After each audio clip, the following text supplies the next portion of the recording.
What's the first word said in the movie? It will have no context, of course. I don't care. Here it goes. Ready? Not in the crawl, but the first word spoken. First spoken, not this. Not that. At. Wow.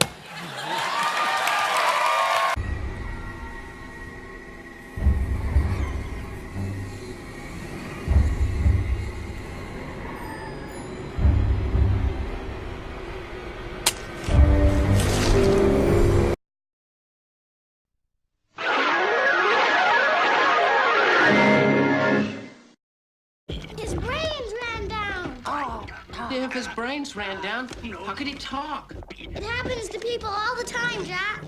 There's a lot of discussion in many quarters right now about how bad the new Star Wars movie is going to be and how woke it'll go.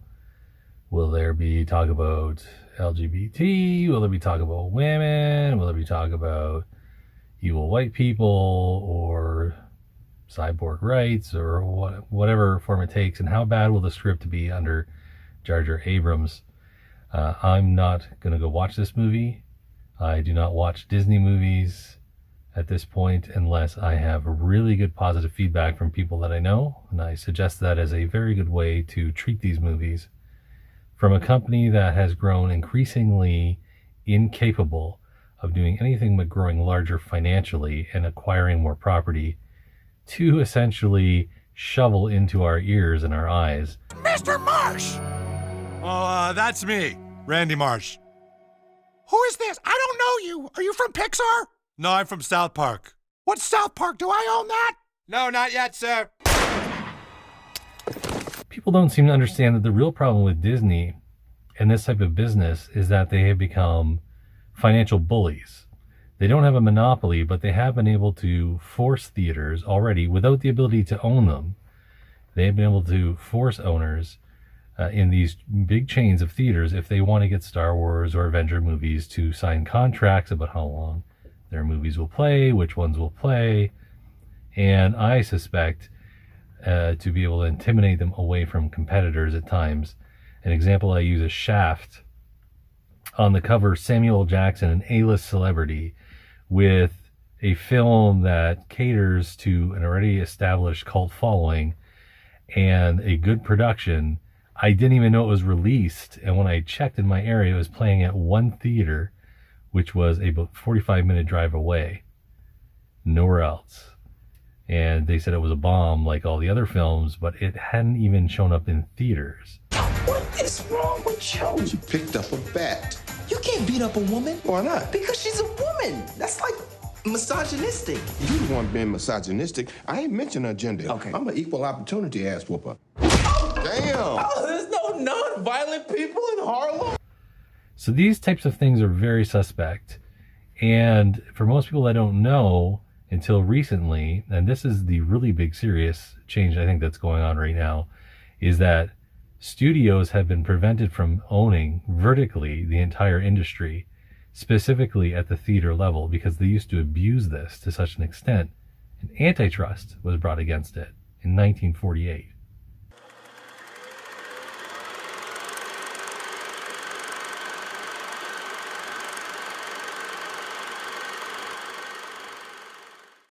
The Paramount Decision, or Paramount Decrees, was a antitrust suit by the United States versus Paramount Pictures. What it included was the fact that Hollywood studios were able to own and therefore bogart the release and showing of movies in their own theaters. The antitrust separated this in 1948. Now it's come up for review, and just very recently, less than a month ago, the Department of Justice started to review whether they were going to decide to let this go or renew it, and they decided to put it aside, to end it. And, you know, the consequences for this decision, though there were a few business end decisions about rent and how they're going to separate the companies, but when it comes to independent producers, according to Wikipedia and their sources, there was an immediate move towards independent producers and studios to produce their films, and the end of basically the golden age of the studio system.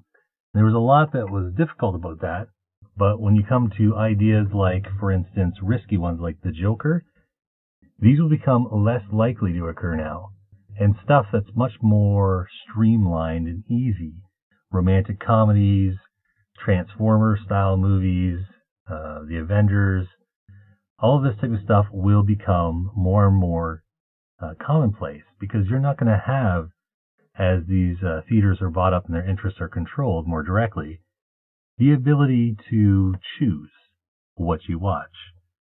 And the reasoning given on November 18th, 2019 by the Department of Justice for the termination was that, quote, it was, quote, unlikely that the remaining defendants can reinstate their cartel, end quote, as reasoning for terminating the decrees. So in other words, Disney, Warner Brothers, and Paramount, amongst some of the giants, Sony, they don't have the ability to control theaters through ownership. Meanwhile, Disney has already been controlling the game.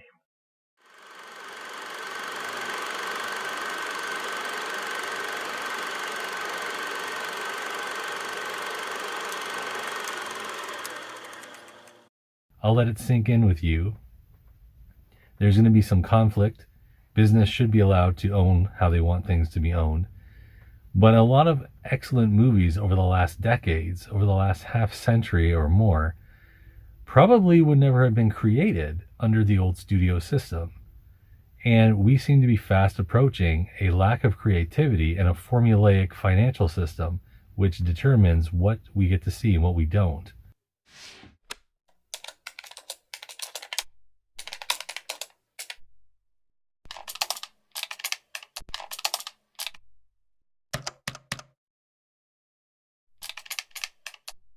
Now I know how all the writers in Hollywood feel.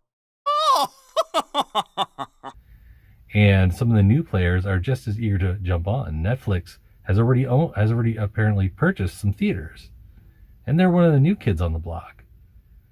So I think we're going to see a shift towards fighting against fans or audiences or customers, however you want to put it, us, we little people, a fight against us having the options to see what we want to see and to control the narrative about what supposedly is good art and what isn't. Keep your eyes open and do not reward companies that do not treat you with respect. Well, it is true, sir. The Chinese seem to exploit their own people with forced labor. Shut the up, Thor! You're here to flex and not think, you bitch!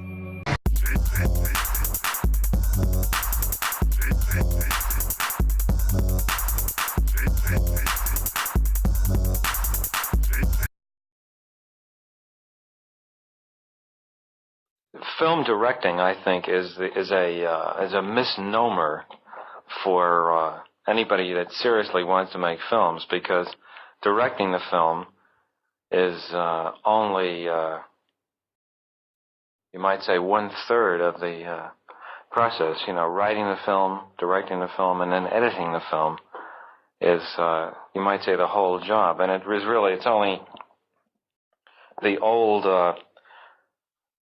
major studio sort of image of how a film was made that the producer held in his hand on the palette, you know, the various people, the artist, the cameraman, the actors, the film editor, and the director, and so forth. And the director was really just sort of like a senior member of the crew.